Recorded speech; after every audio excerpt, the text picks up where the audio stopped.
নমস্কার বন্ধুরা, আমার রান্নাবান্না চ্যানেলে সকলকে স্বাগত।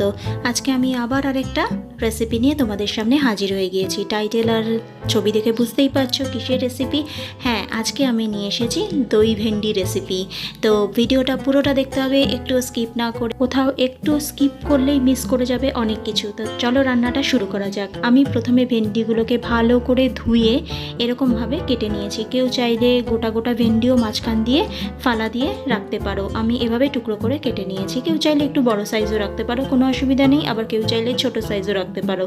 আর এখানে আমি নিয়ে নিয়েছি 2 চামচের মতো টক দই, পরিমাণ মতো হলুদ গুঁড়ো, পরিমাণ মতো ধনে গুঁড়ো, জিরে গুঁড়ো, ভাজা মশলার গুঁড়ো, পরিমাণ মতো লবণ, সমস্ত কিছু নিয়ে নিতে পারো এখানেই। তো চলো রান্নাটা এবার শুরু করা যাক। আর চেরা কাঁচা লঙ্কা নিয়েছি আমি 3টে। যে যেরকম ঝাল খেতে ভালোবাসো সেই পরিমাণে কাঁচা লঙ্কা তোমরা ব্যবহার করতে পারো। তো চলো এবার রান্নাটা শুরু করা যাক। কড়াইতে আমি 1 থেকে 2 চামচের মতো তেল দিয়ে কালো জিরে ফোড়ন দিয়েছি আর শুকনো লঙ্কা ফাটিয়ে দিয়েছি। কেউ কিন্তু গোটা শুকনো লঙ্কা দেবে না, তাহলে কিন্তু ফেটে গায়ে ঠায়ে ছিটকে যাবে। তো শুকনো লঙ্কাটা ফাটিয়ে দেবে। তারপরে আমি ভেন্ডিগুলোকে হালকা ভাজবো। আমি কড়া করে ভাজবো না, হালকা করে ভাজবো ভেন্ডিগুলোকে। তো এখনও পর্যন্ত আমার চ্যানেলটা যারা যারা সাবস্ক্রাইব করোনি, প্লিজ তাড়াতাড়ি সাবস্ক্রাইব করে ফেলো আর পাশের বেল নোটিফিকেশান আইকনটা প্রেস করে দাও এরকম ইউনিক রেসিপি পাওয়ার জন্যে। তারপরে এবারে একটু হালকা ভাজা হয়ে যাওয়ার পরে আমি কাঁচা লঙ্কাগুলোকে দিয়ে দিলাম। এটা তোমরা আগেও দিতে পারো, পরেও দিতে পারো, কোনো অসুবিধা নেই।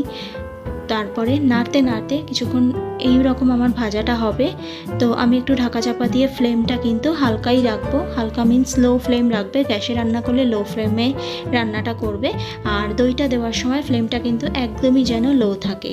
আর দইটা আমি ওই মশলাগুলোর সঙ্গে ভালো করে ফেটিয়ে নিয়েছি।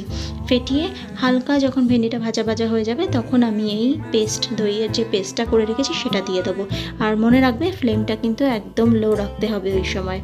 তো এইভাবে নাড়িয়ে একটুখানি কষাতে থাকবো। কষিয়ে আমি সামান্য পরিমাণ জল দিয়ে ঢাকা চাপা দিয়ে রান্নাটা করতে থাকবো। একবারে কেউ এক গাদা জল দেবে না, অল্প অল্প করে জল দিয়ে রান্নাটা কিন্তু করতে হবে।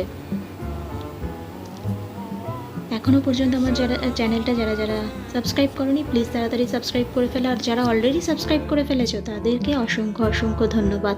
রান্নাটা কিন্তু সবাই বাড়িতে একবার অন্তত করো, আর করে আমাকে কমেন্টস বক্সে জানাতে ভুলো না কেমন হয়েছিল রান্নাটা। এটা তোমরা ভেন্ডির বদলে পটল দিয়ে বা ঝিঙা দিয়ে বা চিচিঙ্গা দিয়ে যেটা খুশি দিয়ে করতে পারো, তবে ভেন্ডি দিয়ে করলে ভীষণ টেস্টি হয় খেতে।